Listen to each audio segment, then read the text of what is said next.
Bueno, estoy aquí en Banaras, muy cerca del ghat de uno de los ghats que están aquí, y vamos a hablar con mi guía que me está guiando por la ciudad de Banaras. Se llama Ranjit. नमस्ते रंजीत, कैसे हैं आप? नमस्ते नमस्ते, मैं बहुत अच्छा हूँ। मौसम भी बहुत अच्छा है इस समय। मौसम भी बहुत अच्छा है, बारिश हो रही है। रंजीत जी, अभी हम कहाँ पे हैं एग्जैक्टली? अभी हम लोग गंगा के तट पे दशाश्वमेध घाट, जो मुख्य गंगा स्नान और गंगा आरती के लिए विश्व प्रसिद्ध है, उसी शाम में हम गंगा की विश्व प्रसिद्ध आरती देखने के लिए उपस्थित हैं। अभी थोड़ा मौसम बारिश है, भगवान की कृपा हो रही है, ये भी शुभ का संकेत है। और उसी के बीच हम एक छाता मेला है, उसमें हम लोग केवल हम ही लोग हैं, केवल उसमें बैठे हैं और इंतज़ार कर रहे हैं कि कब आरती देखने का मौका मिले। रंजीत जी, एक तो आपको मैं धन्यवाद देना चाहूँगा। आपकी वजह से ये छाता मिला है हमें, और ये हम बारिश से थोड़ा सा तापमान भी कम हो गया है, और बहुत अच्छा हो गया। अभी ठंडी ठंडी हवा आ रही है इधर। तो ये बनारस के बारे में थोड़ा बताइए रंजीत जी। ये जाना जाता है बहुत ही प्राचीन शहर है, और बहुत सारी कहानियाँ जुड़ी हैं इस शहर के साथ। तो थोड़ा इस शहर के बारे में बताइए। ये काशी का जो मूल तत्व है, सच बताऊं को काशी एक सत्य है। काशी की लाइफ यहाँ पे सत्य है।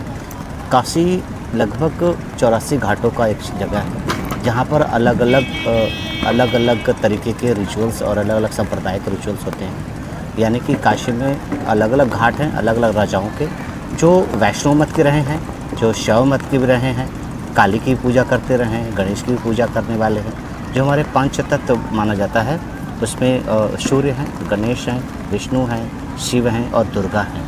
तो इन सब के सपेक्ष में काशी जगह है। काशी बेसिकली दुनिया की सबसे प्राचीन शहर है, और उसकी परंपरा भी यहाँ जीवित है।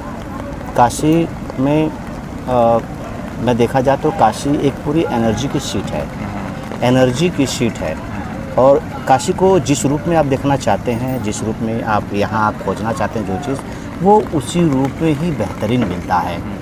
चाहे आपका वेद हो, चाहे यहाँ का क्लासिकल हो, चाहे यहाँ काशी की चिकित्सा पद्धति हो। सुश्रुत यहाँ के ही काशी के ही रहने वाले थे, first surgeon of the world का सुश्रुत। और काशी में ही भाष्य, यानी कि आपके जो भी लिंग्विस्टिक संस्कृत के रहे हैं, उन्होंने ही इसकी पतंजलि, मैं बता रहा हूँ पतंजलि को, उन्होंने ही व्याकरण की संरचना की है संस्कृत में।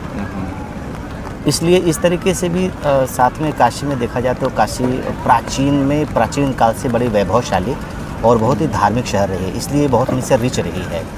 और काशी में नियमित भगवान शिव का निवास स्थान है, जहाँ पे माता गौरा भगवान शिव के साथ विराजमान हैं, और दोनों ही अपने वचनबद्ध हैं। भगवान शिव कहें कि मैं काशी में सदा सबको मोक्ष देता रहूँगा, तो माता गौरा का प्रण है कि यहाँ पर कोई व्यक्ति भूखा नहीं रहेगा।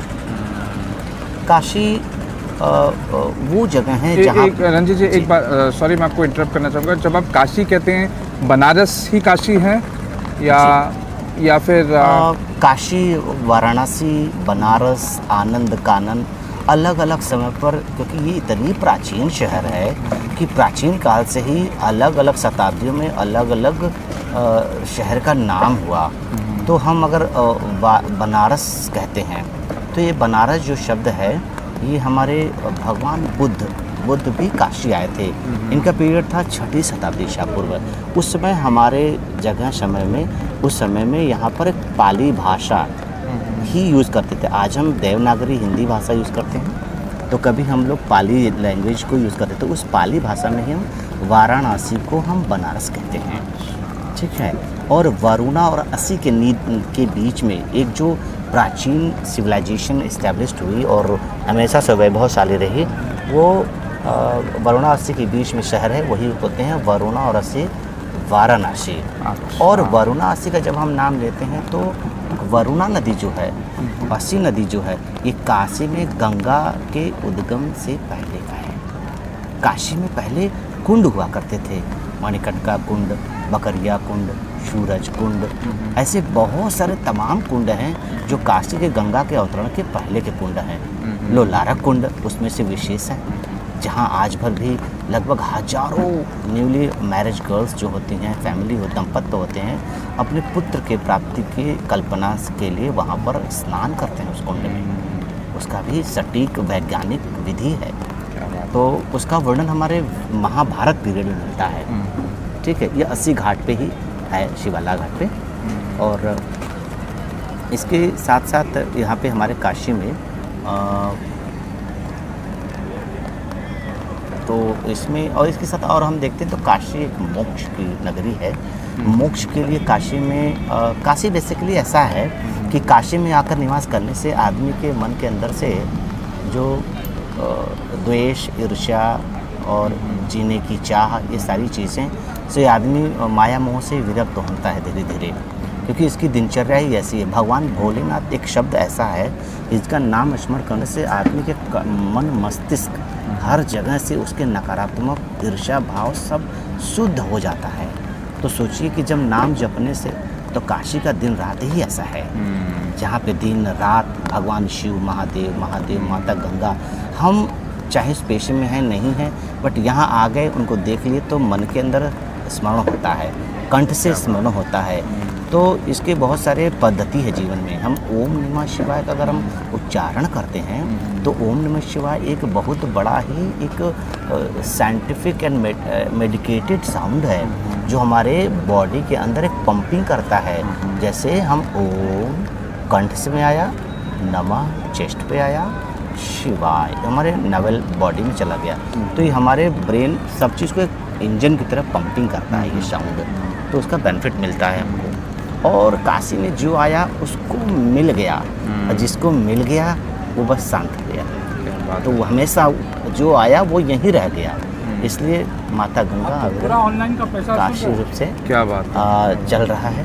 इसमें हम आगे के समय में अभी दिन और बाकी है, जिसमें हम आपको बहुत सारे ऐसे ऐसे एनर्जेटिक जगहों को अनुभूत कराएंगे, जिसमें आपके पास शब्द ही नहीं होगा कि उसको मैं कैसे कहूँ। बहुत बहुत धन्यवाद Ranjit Ji Bueno. Es Ranjit mi guía aquí en Banaras, que me va a acompañar durante el resto del día hoy y también mañana. Mañana tenemos muchas actividades, como ya ha mencionado Ranjit, así que sigue a mi canal de YouTube para ver más vídeos. Hasta pronto.